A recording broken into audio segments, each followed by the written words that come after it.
Well, good morning,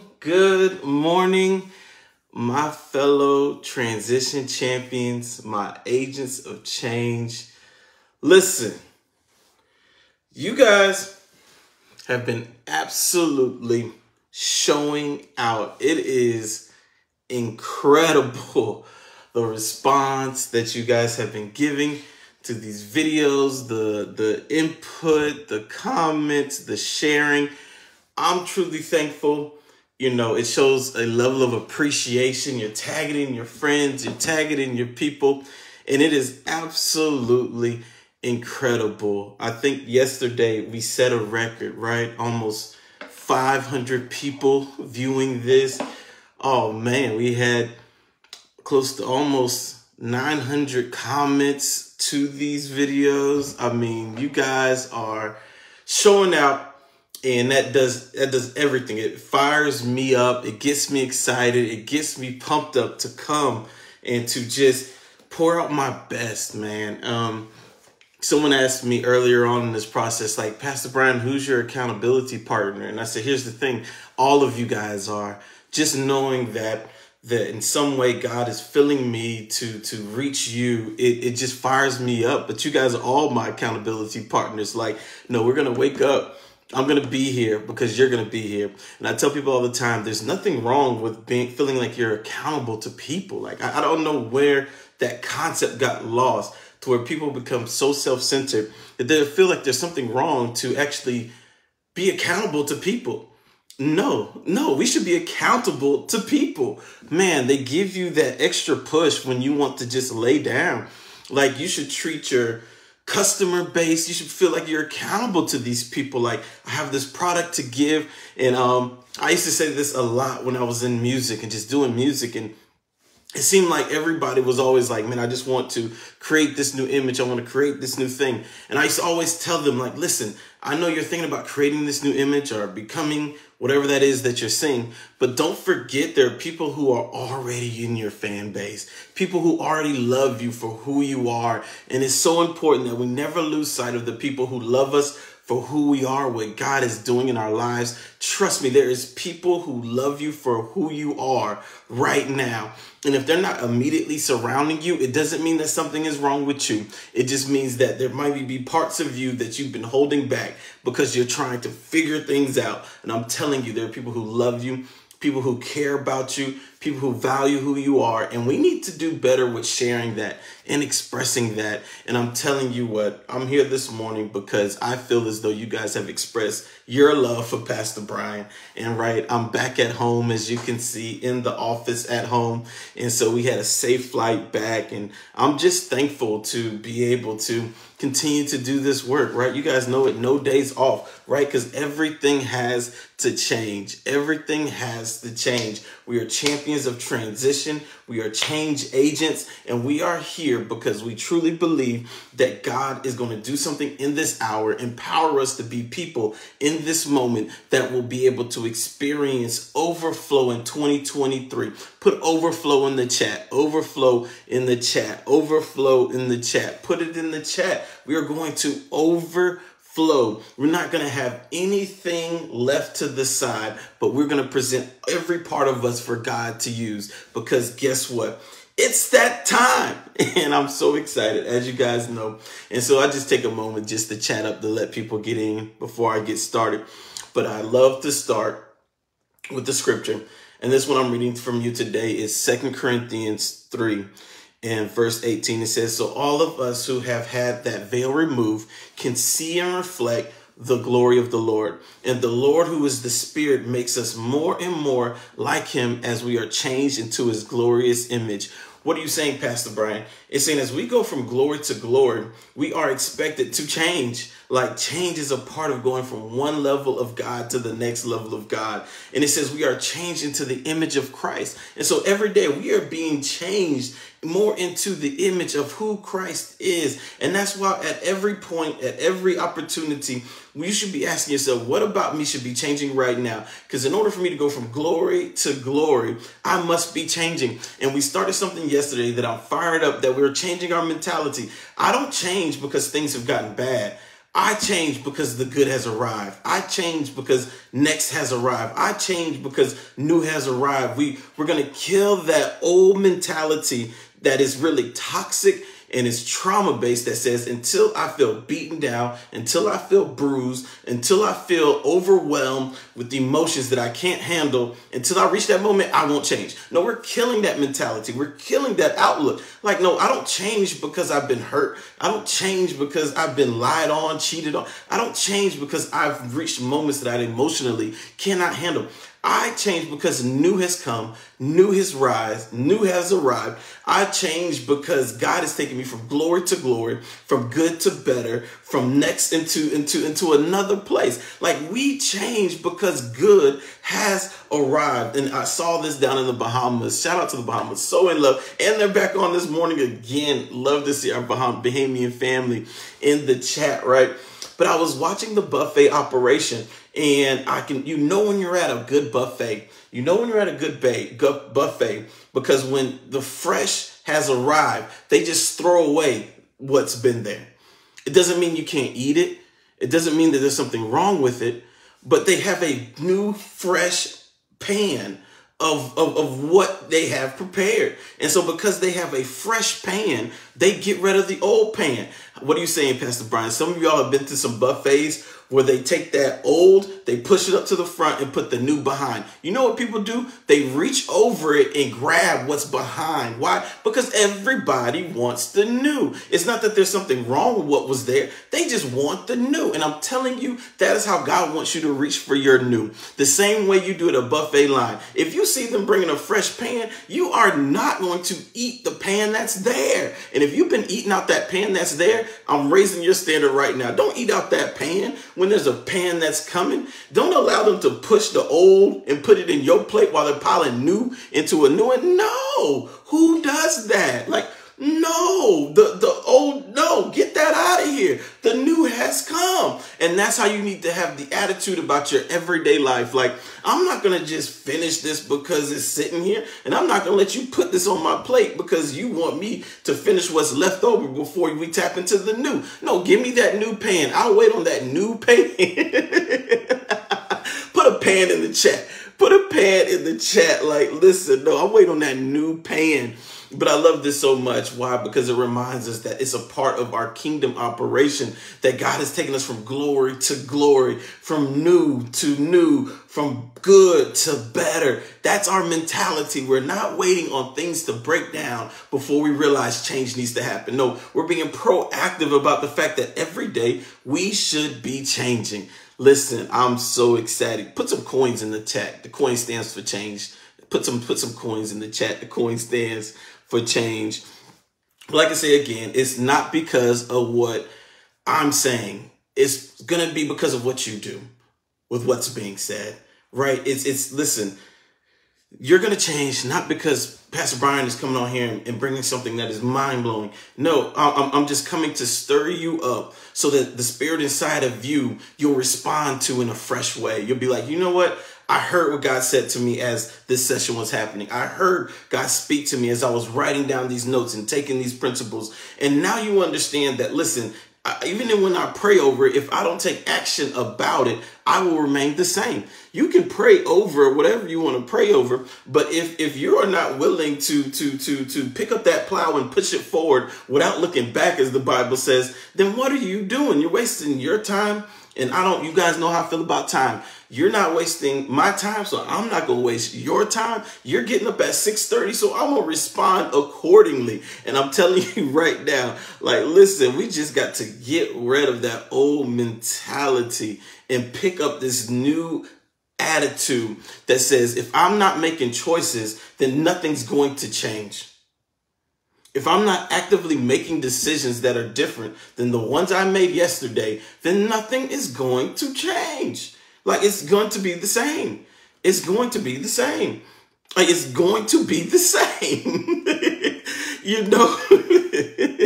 And so I like to say this, and I'll go into our success principles. Here are our success principles. Truth is, new beginnings require new commitment, and new commitments require that you make room. Are you making room? If you're not making room for the new, there won't be any new. Like, you have to look at your day, and that's why we've been going through the perfect formula. You have to look at your day and say, God, where's there space for the new that you want me to do? Where's there space for the new that you want me to do? Because every new thing requires a new commitment. You have to make new commitments if you're expecting to do something new. Like, when God tells you or gives you something new to do, he's expecting you to make a new commitment in response to that thing. And so that's why if you're ready for something new and you're really truthfully ready for something new, you have to start clearing your plate. Why? Because there has to be room for the new commitment God's going to ask of me and the new thing that I'm expecting from him to do. And so that's it, right? Truth is, new beginnings require new commitments. Truth is, a new commitment requires room, and you have to be making room in your life. Truth is, a new vision and a new purpose requires a new you. Like, you have to become what it is God's calling you to do. Many times we love to be called, but we pause on becoming what we were called to be. It's like we love to be called. We love that moment in church when people come and prophesy over us what our future is, but we don't make the choices to become the future they prophesied. Like, no, you have to become that. You have to embody that. You have to wear it as your new badge of who you are. If God's calling you to this occupation, see how those people dress. See how those people talk. See how those people walk, and become that new. You have to become that new for where God is taking you. The reason why many people haven't seen 100% results in the new God's called them to, because they received his calling, but they never changed their mind. They never became that new that God called them to. They didn't see, well, what do pastors do? That's one of the first things I did when they said, hey, Pastor Brian, we're calling you the pastor. First thing I did, I went on a research tour. What do pastors do every day? And I will tell you, this is my live, so I can say what I want to say on my live. Listen. The research started this big, and I had to bring that thing in. And I'm telling you, because many of them are lazy, straight up lazy. And I said what I said. People of God are so lazy, it's ridiculous. And like it's like we think that the miracle working power of God can overcome our laziness. Like, what? Stop it. Like, no, they were so lazy. And I was like, I can't look at these dudes. I can't look at these people. They were telling me, Brian, you gotta rest. I'm sitting at my house trying to do this thing called rest, and I'm bored as all go get out. I'm bored as all go get out. Rest? No, I need to be out there hustling. Like, I was sitting in my house literally bored trying to figure out, okay, so they told me I need to rest. I'm like, nah, this ain't gonna be for me. I remember watching my father get up at 4 o'clock in the morning, drive an hour to Brandon just so he can fellowship and play basketball with some people. I watched him do that for 10 years straight. I watched him, wake up early, go to sleep late. I watched my father grind. You hear me? And that's the same impression that this next generation needs to see. Many people are like, this generation is lazy. That's because they're watching a lazy generation precede them. Listen, if we want to expect the change, we're going to have to be that change. Listen, you got to change it. Put a Running Man in the chat. Listen, no more lazy. Like, I sometimes, man, you know what's so funny? When Amber walks into the room, sometimes I wake up. Because I don't want her to have a impression in her mind that she has a dad that just sleeps. Sometimes she'll walk in the room, I'll just wake up.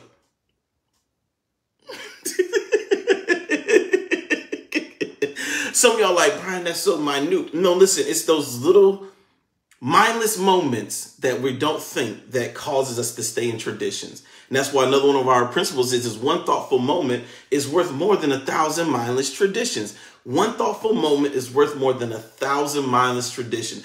We have to bring our mind to everything that God is calling us to do. No more thoughtless moments. I'm telling you, Pastor Brian is probably one of the most intentional people that you have ever met in your life. And you guys are going to be some of the most intentional people that people meet in your lives. Why? Because every moment out of your day matters. Every moment in your day matters. I'm telling you, sometimes I get in conversations just throughout the day, casual conversations. And it's like I can hear the Spirit of God inside of me saying, in this conversation, you got work to do. in this conversation, you got work to do. I mean, we may be talking about basketball, talking about football, but it's like my spirit doesn't even enjoy those conversations for longer than 5 minutes. Like, I'll give you 5 minutes just to shoot the breeze. After that, I start to get disturbed on the inside. It may sound funny, but I'm glad that God is bringing me to that place to where I immediately feel when I'm becoming unproductive. Like, fellowship is good, unproductivity isn't. And I'm like, God, make me sensitive to the unproductive moments in my life. Like, when I start to enter into an unproductive moment, let me know. Like, and I feel it on the inside and I have to respond on the outside. Sometimes I don't even have a good closure to the conversation. I just have to walk away and be like, all right, that was good, man. We'll continue it tomorrow. Because truth is, there's nothing more threatening to the progress of a new thing than your old mind. There's nothing more threatening to the progress of a new thing than an old mind. So we have to get rid of that old mentality, that old lazy person that lives on the inside of you that's okay with you wasting time throughout your day. No, it's not okay. And you want the spirit. Listen, here's the thing. We don't have to rely on our flesh to let us know. The Spirit of God, ask your Spirit of God to tell you that, hey, when I'm becoming unproductive, let me know. When I'm starting to slack on my intensity, let me know. Maybe I need to take a 2-minute break to get myself together so I can lock in and give this thing my best. Here's the thing about when you start to raise and God starts to elevate you in different places in life. Do you know Pastor Brian cannot afford a halfway moment? There's too many people who count on me being 100% there for me to be able to afford a halfway moment. That's why I have to have structure. Why? Because people are expecting for me to respond. They're expecting for me to be on point. And I'm going to tell you this. Listen, this is how this thing works. I was in the Bahamas. And there's few people that have my phone number. But the people who do, I give it to them intentionally because we're in a network. And I told them I'll be there for them, right? And so listen, I'm getting ready to walk out on the stage. And I get a text message that one of the people who are near and dear to our hearts are now in the hospital. And they need prayer. They need hope. They need, listen, I couldn't say, well, I'm preaching, and so I can't do that. No, I locked in and I was there for them. And I texted them right before walking out on that stage. I communicated with them. I made sure that I was there for them. And God is looking for you to have the same response. And so that means you have to have structure. You have to have structure. You have to have structure so that you're able to actually create a rhythm of energy for your life, a rhythm of enthusiasm for your life, so that you're not showing up to places half-stepping. Listen, I traveled all day long. Do y'all feel a drop in my energy this morning? Of course not, because I took myself to bed because I knew I had to be here for y'all this morning when I got here. Listen, and that's what I'm saying. We got to stop making excuses. Like, there were so many things I could have told y'all that you would have been like, oh, I understand, Pastor, where you're coming from. But no, stop allowing people to accept the excuses of you giving them less of who you are and who you've been called to be. Why am I saying this? Because God's not going to elevate you to levels that you don't have the structure to be truly free in. And Very Gamage already put it in the chat. That's a part of our perfect planning and our perfect day is to understand structure releases freedom. And I want to let you behind the veil a little bit, right? Because I just want you to understand something about how powerful it is for structure to release freedom. You know, I did not plan on doing these calls 10 days ago. We had a service, and in that service, the power guy left. It hit the room, and I said, God, I have to take them on this journey. But because my life has structure, I was able to put this a part of the life I'm already living. You'll get to the place to where you're not sliding things off. I didn't have to slide anything off to slide this on. My life is so structured that I was able to pick up this assignment and deliver it, although I didn't have to take anything else. And that's what I'm telling you God is taking you to. But first, you got to clear your palate. What I'm saying is, next thing I said, God, if I'm going to do this, give me the structure. Give me the structure so that I can continue to do this. And you guys know every morning we go through that same structure, Why is that so important? Because structure releases freedom. And so I said, God, before I step into this new assignment, what's the structure I need to have for the content you want me to deliver. God gave me the structure. Once God gave me the structure, I said, God, how much time do I need to spend on each part of the structure in preparation? You know what? God gave me a time. He said, Brian, it's going to take you 15 minutes to prepare for each section of each structure you do every day. Then I had a time span. So now it's going to take me an hour and 15 minutes to produce these calls that I have for you guys. I said, okay, now that I have that, I said, all right. That means I have to wake up at this time to create this structure so that I can deliver this content on time every week and make sure that it's where it needs to be. So that means while I'm studying, I'm timing each time how much time I'm spending in each section that I'm developing. And when I hit that time clock, look, you're out of time. When I hit that time, you're out of time. When I hit that, I'm out of time. Why? Because this assignment requires, I already know this assignment requires 10 hours of production time every week out of my life. But because of structure, I knew exactly where I can put those 10 hours so that I can deliver the content for you guys every week. Listen, structure releases freedom. I didn't panic because of the new assignment, because I asked God to give me a structure that can release the freedom so that I can do it in consistency. And I'm saying this for you so you can do that for your own life. Like, listen, the next question you ask yourself with every assignment is, God, what is the structure to release freedom so I don't see this new thing as a burden, but an opportunity to reach others?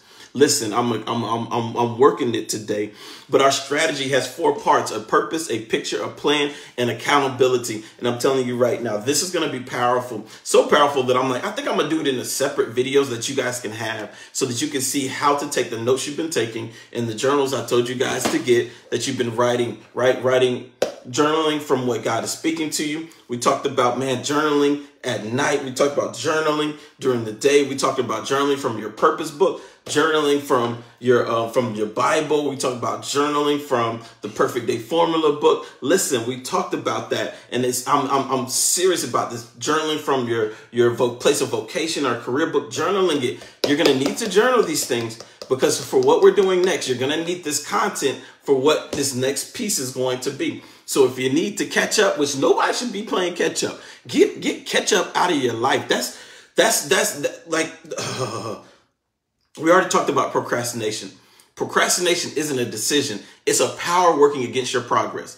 Procrastination isn't a decision. It's a power working against your progress. The moment you procrastinate, understand there's a force working against your progress right now. The moment you make a decision in delay, the moment you procrastinate, the moment you push something off, you're making a decision to allow a force to start working against your progress. No, you gotta understand there's a power working against you, and it ain't the devil. It's your decision every time you decide to procrastinate. That's the truth. Put an X. Y'all know we put X's next to things we're gonna stop doing. And procrastination is not just a decision. It's you inviting a force to work against your progress.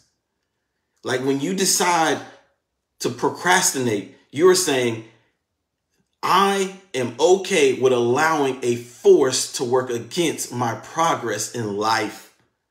And the more you procrastinate, the stronger that force becomes that's working against your progress. And I tell people the secret sauce to why Satan loves for us to procrastinate is because the moment we invite that force to work against our progress, procrastination births condemnation. Because now you're feeling unproductive. Now you're feeling like you miss an opportunity. Procrastination invites a power to work against your progress. Then that power births the fruit of condemnation in your life. That's why you feel the way you feel. That's why you feel the way you feel. You're like, man, I'm just feeling like this. I just hope that revealed some truth for you. Like, that's why you feel the way you feel. Because you didn't become absolutely aggressive with procrastination. And that's why we have to start waking up better. I'm going on to the Perfect Day Formula. And we have to see our mornings as seeds we're sowing for our future. We have to say, listen, if I sow the seed of control in the morning, I'll reap control in the evening. If I sow the seed of being on time in the morning, I'll reap the seed of being scheduled in the evening and in the afternoons. Listen, how you start your day matters. You need to control, conquer, and concentrate. And so that's why, listen, when you start your day, you need to see all of that as seed. Like, I wake up on time if I'm expecting to be back home on time. Like I'm going to get my toughest assignment done first if I don't want to build anxiety and stress throughout my day. If I put my toughest task last, I'm building stress and anxiety throughout my day. Because why? I know this big thing is coming. What do you mean by that? Many of us have been through school, and you know it's a very difficult thing when your last class of your day, you know you have a big test coming. It's like you try to spend, it's just this overhang of anxiety because you know that I still have my biggest test yet to come today. And that's why it's far more productive when you did your SATs and when you did this important testing that they said, listen, no classes for today. Let's make sure that they do this first thing in the morning. Let's make sure they have breakfast to eat. Let's do this first thing in the morning. Why did they force you? Why did they ask you to do your SATs in the morning? Because they knew that that is your most productive time, whether or not you believe it or not. They know that if you do it in the beginning, you'll be able to you won't have to worry about the anxiety and stress throughout the day. And that's why we have to start doing our toughest task first. We have to start waking up earlier and getting it done. Why? So that we're not carrying anxiety and stress throughout the day. Listen, if you put your toughest task last, it isn't Satan that's bringing anxiety. It was your choice. It was your choice that brought the stress. It was your choice that brought the stress. Listen, but in the Perfect Day Formula today, and it talked about it's not always heroic action that leads to success, but a clear list of things you must avoid. It's not always heroic actions that lead to success, but a clear list of things you must avoid. A clear list of things you must avoid. And listen, that means that you have to form, many people have a to-do list, and we've been working on our to-do list, but many people need to have a not to-do list. You need to have a not to-do list, like evaluate yesterday and what made you not productive and put that on your not to-do list. Your not to-do list should be growing just as deep as your to-do list. Why? You should know the things that work against your progress. You should be well aware of the things that slow you down, the people that slow you down, the questions that slow you down, the places that slow you down. You need to be very aware about these things so that as you start to structure your day, you put them in positions that work best towards your progress. And so you have to be aware of the things that hinder you so that you are aware of what you need to do so that they can't happen when you need to be most productive. So we need to start developing your not to do list. And right, we're putting that in our journal. And you have to be thorough and aggressive about that list. Don't sugarcoat it. It's your list. I'm not reviewing it. It's your list. I may review it later. I'm going to make this very, very personal as your change agent, right? And so, but be thorough with your list and aggressive with your time. You know, no one's judging. It is what it is. Who cares? Like,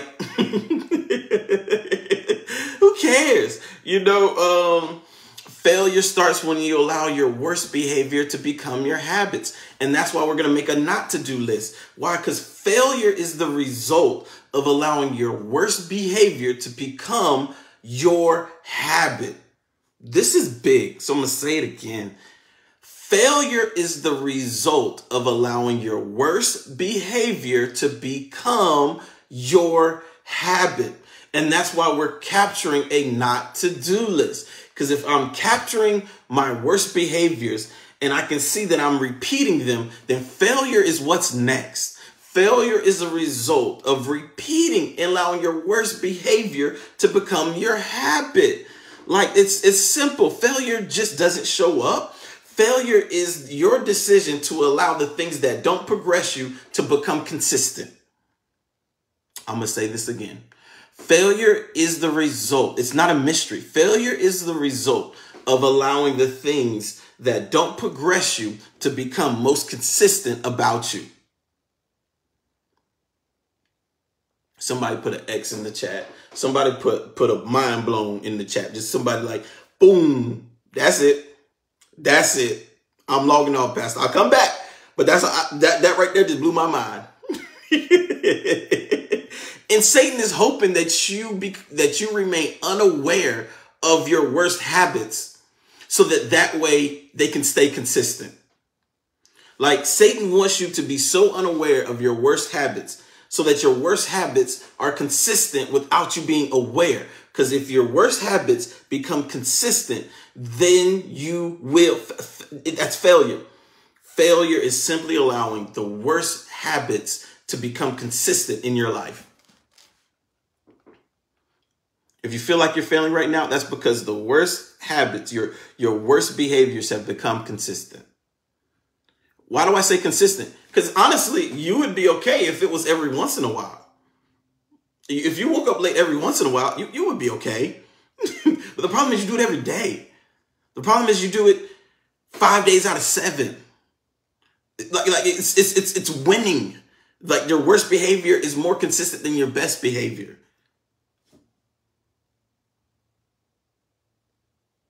I'm going to put a moment of silence for all of the bad behavior that just took an L. Satan is mad this morning that we're talking like this, that we're actually mining the data and not just waiting for the spiritual awakening. No. These are decisions. These are choices. This is not rocket science. And I hope you're understanding that. Man, we're about simple truth at Revealing Truth Ministries too. So y'all understand that, right? You must aggressively cut out the things that aren't progressing you. You must aggressively cut out the things that aren't progressing you. You can't navigate the landmines this world has set up to hold you back. You can navigate them. You can navigate, like right now, there's landmines set up in your today. But when you have a not to-do list and a to-do list, when you have structure to your day, you understand what's important before you entered your day, and you've been applying these principles to your life, you can navigate the landmines of your day. And here's a big thing that I really want you guys to hear. This is huge. This is really, really big, really, really big. Once you have written down and journaled about what's on your not to do list, for everything, listen to me. Don't you skip this. Don't you skip this. Remember we talked about the fact that we have to make too many decisions throughout our day. And that's why it's hard for us to remain focused throughout our day. If you put too many decisions throughout your day is going to feel heavy and stressful. We want to become people of principle, of value, and rules. We want to make as many predetermined decisions as possible, because the more predetermined, the more programmed we are, the more easy our day will feel. And so what is this going to do? What I'm about to tell you next is going to help you to be programmed before you have to make a decision. And so that way you're automatically responding the right way. You're not having to think about what to do. You've already programmed your body and your mind for the day. And so after you have your not to do list, I want you to now, these are things you shouldn't be doing. I want you to write 2 solutions for each thing you should not be doing. 2 solutions for each thing you should not be doing. Why are we writing this down like this? It's so that we're programming ourselves, so that when I meet that moment of, man, this is my worst behavior trying to creep back up, I've already programmed a solution. So I'm not thinking about what to do. I'm responding to what I've already sown into my life. I already know how to win this battle before the battle was even brought to me. Y'all hear what I'm saying? That makes your life far less stressful. You're not trying to make all these decisions throughout the day. No, you've already programmed your solutions. Then I want you to write down 1 principle or rule that keeps you from repeating that action. Like, what stops you from repeating it? What stops you from repeating it? This is really big today. But I'm going on to our chapter of the day, which comes from 1 Corinthians and 1 Corinthians chapter 7, right? And this is an incredible passage from Paul, right? This is an incredible passage from Paul. And I'm so glad we're here today to talk about this, because so many people have butchered this passage. And it's only because they're not understanding the heart of God, and they're not understanding Paul and the context he was speaking of. But so I'm going to go down to give you the 3 scriptures that give context to everything that's said in 1 Corinthians chapter 7, verse 32. It says, and I want you to be free from the concerns of this life. Paul was writing in 1 Corinthians to get people to be free from the concerns that they could face in life. He was trying to say, hey, listen, this is some wisdom so that you can avoid the concerns of life. Verse 35 says, and I'm saying this for your benefit, not to place restrictions on you. I want you to do whatever will help you serve the Lord the best with as few distractions as possible. What is Paul saying? Paul's saying the context of everything that I'm saying is I was trying to just present things to you that could be beneficial for your life and trying to help clean off things that could restrict you. And I wanted you to be able to serve the Lord with your best, with as little distraction as possible. And so Paul was saying that, listen, I'm writing these things and I'm saying these things because I'm wanting to bring you into a life that could be as free of distraction as possible. Some of you guys haven't read chapter 7 yet, but when you go back and read it, it's some of the things that you've heard people beat people up and abuse people about in relationships and in marriages throughout the church forever. And they were just absolutely misinterpreting the heart of God. They were absolutely misinterpreting Paul. Paul was just trying to provide wisdom based upon his experience with God so that people could live distraction-free lives. But also you have to understand that in that passage that Paul was absolutely responding to questions they were asking him. And so this, above many other texts, was directly driven towards the people of Corinth. He was talking to them, and based on their situation, he said, I'm going to try to provide wisdom so that you can have as little stress-free and distraction-free life as possible. And so in verse 12, he literally says, now I will speak to the rest of you, though I do not have direct command from the Lord. Paul was saying, like, listen, I don't have a direct command from the Lord concerning these things that you guys are asking me about, but I do know God. So out of God's spirit, let me try to bring wisdom to this situation that you're facing. And I'm love this because as believers, we need to appropriate with that same level of attention. Like, if you don't have a word from the Lord, stop acting like you do. What you do and you should have is a relationship with God, but be as clear as Paul when you're speaking out of relationship and you're not actually speaking what God said. Like, he's like, listen, I'm telling you something that I want you to get. I don't have a direct command from the Lord, but what I do have is insight to his heart. And his heart is for people to live distraction-free lives. And this is so beautiful because Paul is saying, like, wisdom can be birthed out of the Spirit of God that provides guidance so that people can live free. But without a doubt, Paul was speaking to people who had asked them questions about marriage, had asked them questions about being single. And then for this season, Paul said, for many of you, it's best for you to be single in this season, not because singleness is the command God wants you to have, but it could lead to a distraction-free life for you. In this season, we're having so many problems in the Church of Corinth. And so for this time period, I believe this to be best. Listen, you got to read the book if you're going to talk from it. And a lot of people have condemned so many people because Paul talks about don't unmarry people. Paul says all types of stuff in there. But you have to realize that he was speaking to the Church of Corinth, responding to questions they had asked him directly. And even in his response, he was saying, I'm speaking out of relationship, not direct command. And he let them know, make the decisions you make. You're not going to be sinning because you decide to get married. You're not going to be, he said, make the decisions you make, but understand that you could be inviting more stress in this season than God wants you to. And we talked about this all the time at church, that we must realize that we must not just do what is permissible, but we must do what is beneficial for our lives. There's many things that you're permitted to do as a believer, but if it's not beneficial, why are you continuing it? And that's what Paul was saying. Like, man, there's many things that you are permitted to do as a believer, but do what is beneficial as a believer. And he was saying, like, in this season, this is what's beneficial. And so you're permitted to do many things. You can do what you want to do, but that is not beneficial for your life. It is beautiful. It is beautiful. All right, going on, because next, we have our book on our place of purpose. Pastor Brian lifted up the wrong book. We have our book on our place of purpose. Obviously, Pastor Brian is a leader, so I'm always reading books on leadership. Why? Because, man, I've been called to lead people, so I have to continue to pour in new.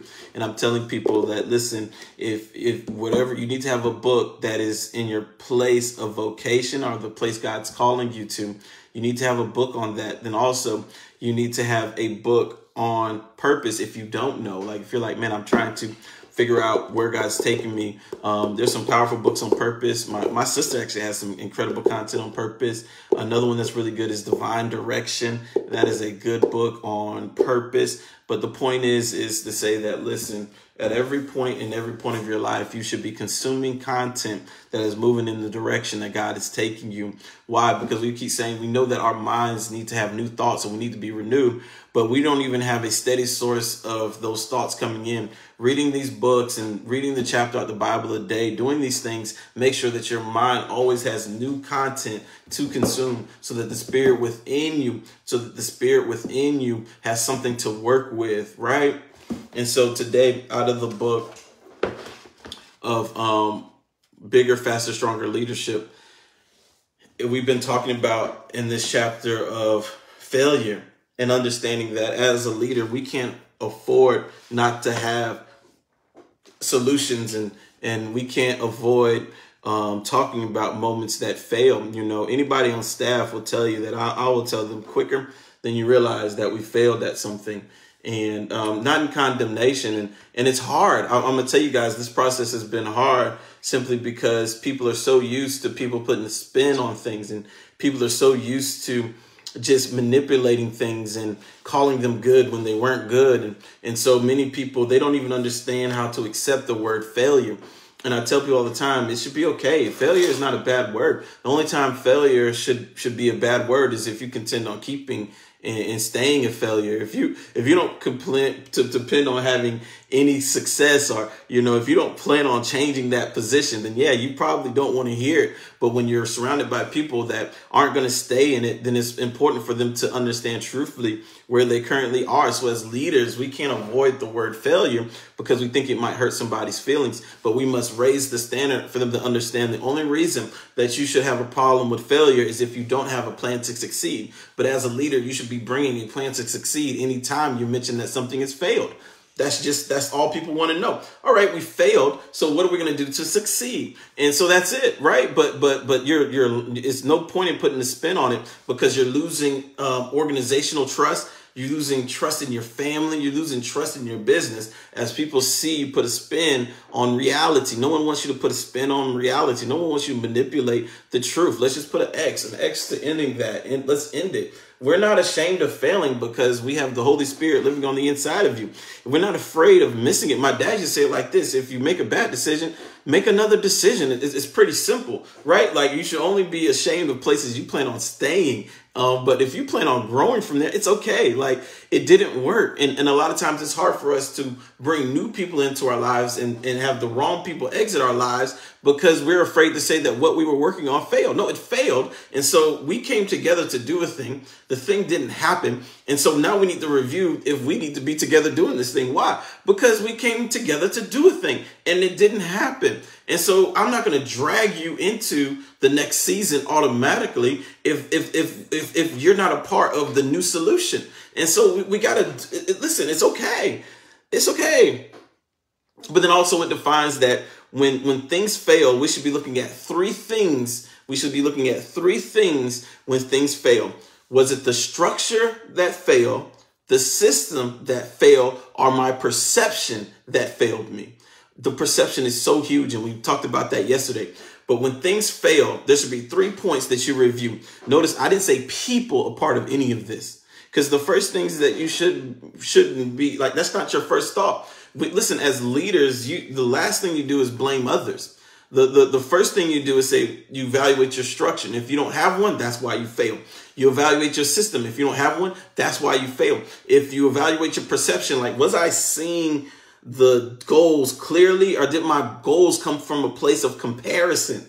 because I was competing. And so I set too lofty of expectations based on comparison. And so I started competing. That's perception. And that's how you end up failing. You had a false assumption of how good things would be this fast. But it's so important that when you're communicating failure, you're saying, hey, listen, team, or listen, family, or listen, wife, husband, it was the structure. We didn't have structure. That's why we failed. We didn't have systems. That's why we failed. Our perception is off. That's why we failed. But the last thing you want to do is point towards people.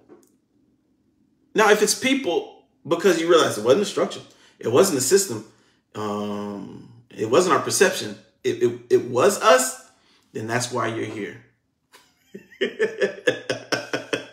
Mr. Everything has to change. Mrs. Everything has to change. Y'all put it in the chat. It has to change. It has to change. Why? Because guess what? If it's on me, it's on the best person possible, because I'm about that life, boss. I will go to work. I will put in the work. I tell people all the time, I love when I get in a conversation when things have failed, and then they look at me like, we think it's your fault, Brian. Then I'm glad it was on me, because everything is going to change if it lands on me, because I will change. I don't have any shame. Like, it doesn't matter. Why? Because I don't plan on staying where I am. So if I failed, it's okay. That's just one failure.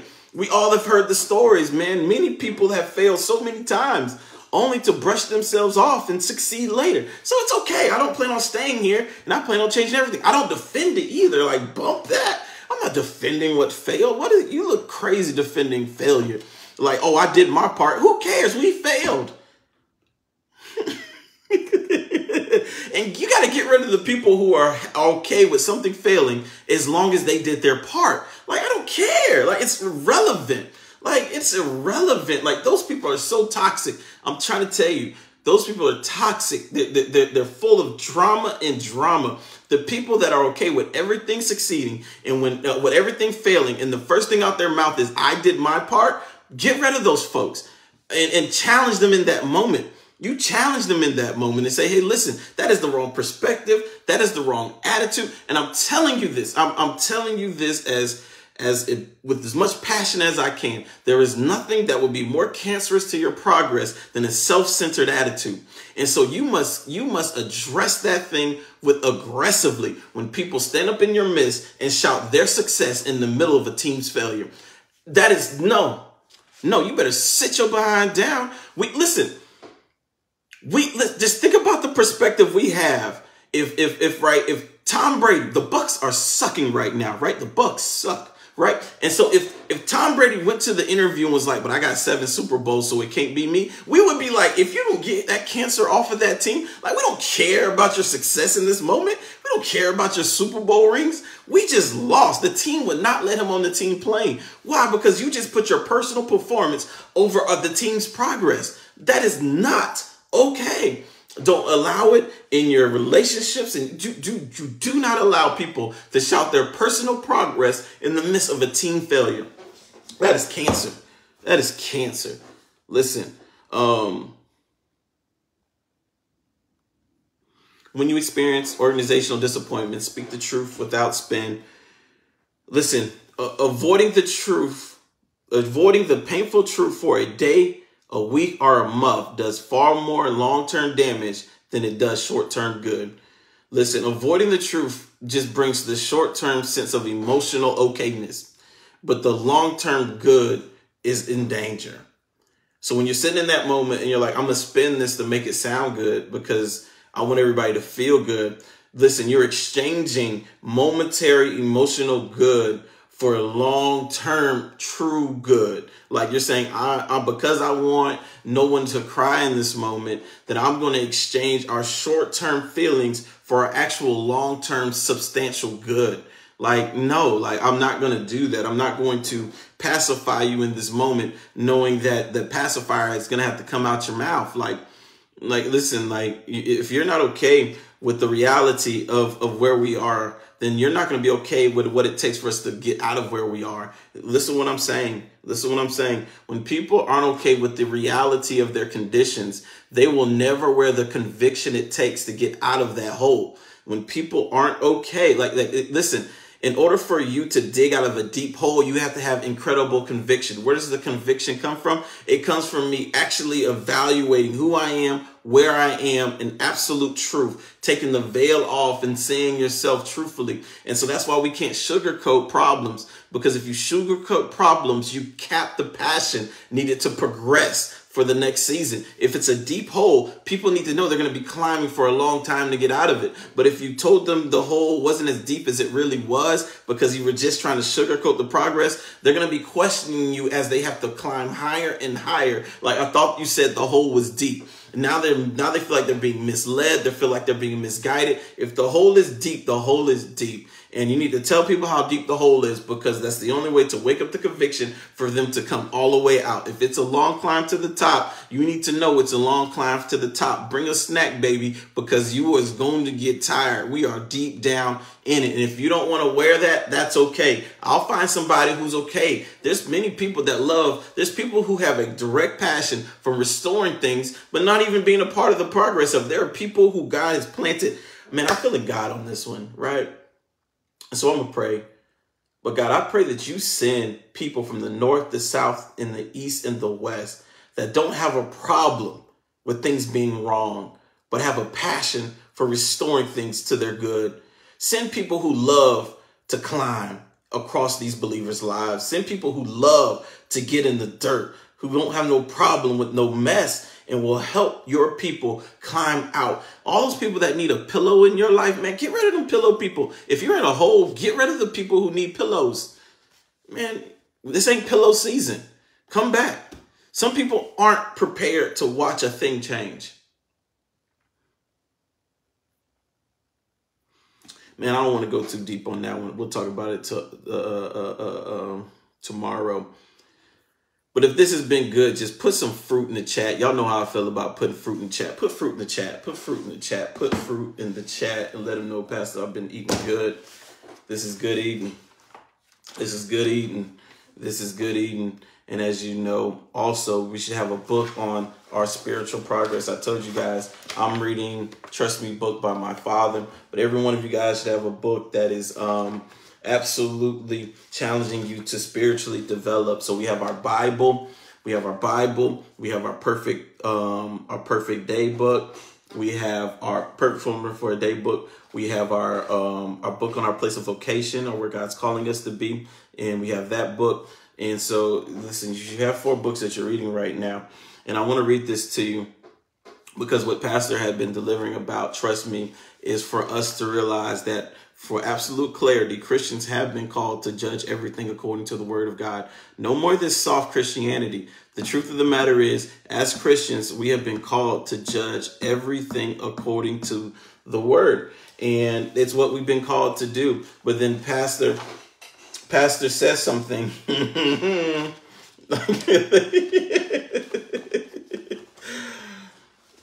Pastor says something that I'm going to go ahead and read it to you guys,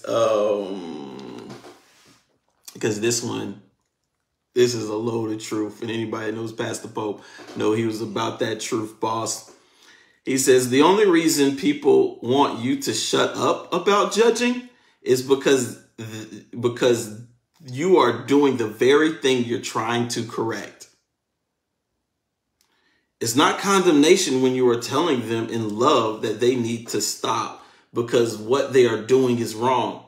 Maybe they didn't know. Well, isn't it our responsibility to inform the ignorant? Some people have selective morality, which is nothing short of self-righteousness, meaning there are things they have determined are illegal for them to do, but they still have areas in their lives where they choose to ignore what is right. And Pastor was saying the only reason many people have problem with the correction you're trying to bring is because it's subjective. You're bringing people correction that you're not willing to live up to yourself. And so no one has a problem with you saying what is right. They have a problem with you trying to communicate what's right while you yourself are making choices that don't even line up with what you said. People don't have a problem being challenged by people who are always challenging themselves. And that's why I always bring our team into my growth as a leader. I tell them all the time when I'm being challenged in a place, I'll call them up and be like, listen, this is what I'm thinking about this thing. And I know what I'm thinking right now, ain't it? But I'm telling you, I don't ever want you to be confused about where I stand. And here's the truth of the matter, man. I communicate to them as plain as possible the thoughts that are driving the decisions that I'm making. This is one thing that I hold true to without a doubt, that listen, it's okay for you to have thoughts, and it's not always good to share all your thoughts. But when your thoughts are starting to influence your behaviors, when your thoughts are starting to influence how you're treating people, you owe them those thoughts. You owe them those thoughts. When your thoughts are starting to change your behavior, you owe those people your thoughts. Listen, as long as you have it here and you're still working on it, then okay. But when your thoughts start to change your behaviors, you owe people those thoughts. Because I'm telling you this much, it's so hard to be able to help a person once they've concluded where they are. Like once the gavel has come down and you've taken all your thoughts and created a statement of belief with your thoughts, it's so hard to talk people out of it. And that's where we bring people in most of the time. We'll be like, hey, listen, I was thinking about this, and I heard from God, and he said this. And so now deal with my this. And it's like, wait a minute, you should have brought me in earlier before you came to a conclusion. If your thoughts are going to change how you talk to me, if your thoughts are going to change how you're behaving with me as a leader, you owe those people those thoughts. And so all the time I'll share with our leadership, like, hey man, I'm having this thought and I'm about to start making decisions based on this thought. Do you understand what this thought is? Do you believe in what this thought is? Do you get it clearly? And they'll tell me like, yeah, I get it. No, I don't get it. And I can make sure, hey, listen, this is also what it is. I'm being very clear because I'm going to start doing this. I'm going to start doing this. And I don't want you to be unaware of where I'm coming from when you see decisions made. Because people don't have a problem with it. What they have a problem with is you not living up to the same thing you're saying. What they have a problem with is you not communicating with them when you're changing things about how you're going to interact. They have a problem with that. Man, like, listen, I read this in another book, right? It says I was reading a book on how to change people. And in the book, one of the most profound things in it, it says people don't have a problem with change. They have a problem with how you're trying to change them. People don't have a problem with change. They have a problem with how you're trying to change them. The book was so powerful. But as always, guys, I love to end you guys with something extremely inspiring, something for you to take home, chew on as we close out this session. And so this is it. And where am I getting this from? I'm getting this from the Divine Direction book, 7 Choices That Will Change Your Life, right? And I honestly, like, listen, some are like, Pastor Brian, this is so powerful. Why is it so powerful? Because honestly, I'm doing what a lot of people don't like to do, which is source content. Like, I'm not ashamed to say that, man, this is coming from Samuel Chan. This came from Pastor Poe. Man, this came out of my Bible. This came from Craig Rochelle. This came from, like, listen, we got to stop doing that as people and as leaders. Listen, like, man, there's nothing better than a cosign. And because I'm a part of music, I know how powerful a good feature can be to your progress. And so, man, stop doing that, man. Like, it's okay, man, because then you can give people the sources you're coming from, and prayerfully they can build and bring something else to the table, and everybody can grow. Like, you don't have to be the source of everything good that comes from you. That's what I'm trying to say. And in humility, it's okay. Like, I don't have to be the source of all things good that comes from me. Like, first of all, it all comes from the Lord. And I don't mean that as a statement of pride. I mean that as a statement of humility. And so, I'm opening you up to my process, not because, it's fruitless, but because it's been very fruitful. And I want you to see it, and I want you to embody it, and I want you to own it, and I want you to change everything so that you can grow. Listen, it's only good, man. And just think about this. Some of y'all have to start sourcing things because things haven't been too good. Just like a child. If your child tells you something, you'd be like, well, who told you that? Right? You just want it to be sourced. And so a lot of times you're trying to bring change to your marriage, change to whatever you're doing, but you're not sourcing where you got the stuff from. And you need a source because you ain't got that much credibility. I'm going to end right there. Listen, Divine Direction. To step toward your destiny, you might have to step away from your security. Well, look, I just talked that whole point up, right? To step towards your destiny, you might have to step away from your security. Many people are secure in their pride, and that's why they won't source where their good is coming from. And it's only putting a cap on you and a cap on the people. And most importantly, God's seeing how you were trying to protect your pride, and he's not signing up for it. Like, God's not going to sign up for the protection of your pride, but only the release of your humility. And so, man, not only do you want to do things that make you have to stay humble, you want, I say things sometimes across our pulpit, and they're very intentional, because I want people to understand that, yes, although I have authority, I'm under authority. And so I'll say things like, is that okay, Pastor Deborah, if I say that? Or I'll let people know that, man, I talked to Pastor Deborah about this message before I preached it. Or I talked to Pastor Lamar about this thing before I said it.